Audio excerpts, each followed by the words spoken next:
Olá, oitavo ano! Hoje nós vamos falar sobre os principais conflitos geopolíticos nos continentes americano e africano. Bom, mesmo sabendo que na atualidade, tanto na África quanto na América, existe uma tranquilidade geopolítica, faz-se necessário destacar que em algumas regiões acontecem conflitos armados. Vamos começar vendo aí alguns conflitos que ocorrem na América. Nós temos aí o separatismo no Quebec, que é uma província do Canadá. O Canadá é um dos países mais desenvolvidos do mundo. Esse país, ele foi colonizado inicialmente pelos franceses e depois pelos ingleses. Aí na província do Quebec viviam os colonos franceses e quando os ingleses chegaram, os descendentes desses colonos continuaram a viver na província e a gozarem dos mesmos direitos políticos e econômicos do restante do Canadá. Eles mantiveram uma forte unidade cultural, mantiveram costumes, a sua língua, tanto que o Canadá é um país bilíngue. Só que o que vem ocorrendo é que existe uma grande parcela da população dessa província do Quebec que é a favor do separatismo em relação ao restante do Canadá. É uma parcela considerável da população. Não ocorrem conflitos armados para que isso ocorra. Fica mais no campo ideológico. E essas discussões voltam à tona quando lideranças políticas radicais a favor de que esse processo de separação ocorra chegam ao poder. Então são realizados plebiscitos para que a população decida o seu destino. E a maior parte da população da província é a favor do separatismo. Tensões na fronteira sul dos Estados Unidos. Nós vimos que Donald Trump não é muito chegado aí a uma diplomacia política e que ele vive essa falta de diplomacia com o México.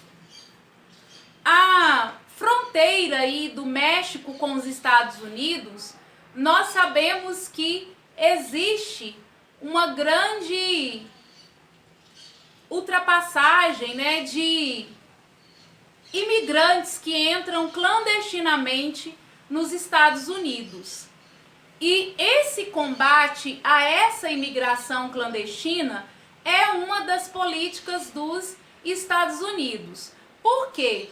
Porque nas fronteiras, tanto de um lado quanto do outro, tanto no México quanto nos Estados Unidos, opera muito aí alguns grupos, que são ligados ao tráfico de drogas e ao tráfico humano. Também acontece algumas milícias aí nos Estados Unidos que acabam tentando coibir essa passagem de imigrantes clandestinos, ou seja, eles assumem por conta própria a evitar que esses imigrantes entrem nos Estados Unidos. Uma outra questão muito séria é que o atual presidente dos Estados Unidos acabou adotando algumas medidas que acabam por ferir os direitos humanos. Vocês devem ter acompanhado algumas notícias pela televisão que mostram que muitos imigrantes ilegais foram transferidos para presídios federais e acabaram sendo separados de seus filhos, crianças muitas vezes que não tinham nem 2 anos de idade, e essas crianças ficaram entregues à própria sorte, passando por diversas privações devido à prisão e à separação entre elas e seus pais. Isso foi muito criticado não só pela sociedade nos Estados Unidos, mas também internacionalmente. Tanto que o presidente acabou recuando e desconsiderando essas medidas que ele tomou, né? Que ferem aí a vida dessas pessoas, o bem-estar dessas pessoas. Acordo com as Farc. Fim das tensões na Colômbia. Olha só o que ocorre. Nós vimos que o governo eleito na Colômbia, ele conseguiu aí manter um diálogo com as Forças Armadas Revolucionárias da Colômbia.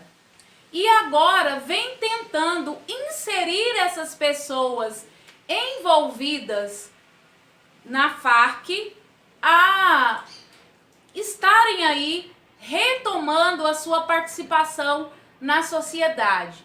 Lembrando que foram anos e anos com essas pessoas vivendo à margem da sociedade colombiana. Só que esse não é o único desafio. Por quê? Porque existe também um outro grupo que forma uma guerrilha e uma milícia dentro da Colômbia, que é o Exército de Libertação Nacional, que também é uma das grandes milícias envolvida no conflito colombiano. Então, essa paz civil aí na Colômbia ainda é um desafio. Crise econômica na Venezuela e fluxos migratórios. O petróleo é a base da economia na Venezuela.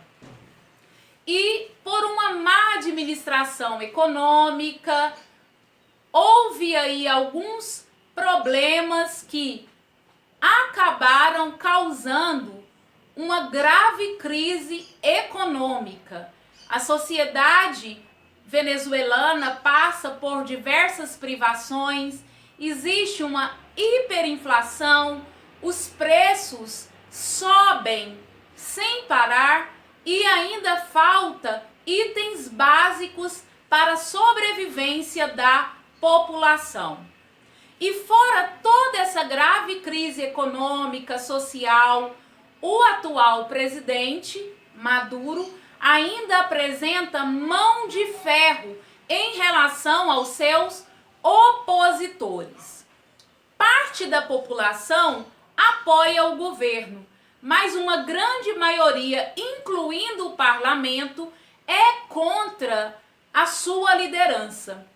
E ele vem denunciando aí, dizendo, né, sobre essas questões de ataques, de controvérsias, a ele se manter aí na liderança da Venezuela, e ele acaba então partindo de forma agressiva para cima da população, para cima dos seus opositores políticos e principalmente para cima do parlamento, que é contra a sua forma de governar e proceder em relação à Venezuela. Muitas vezes esses conflitos na Venezuela se tornam até mesmo guerras civis.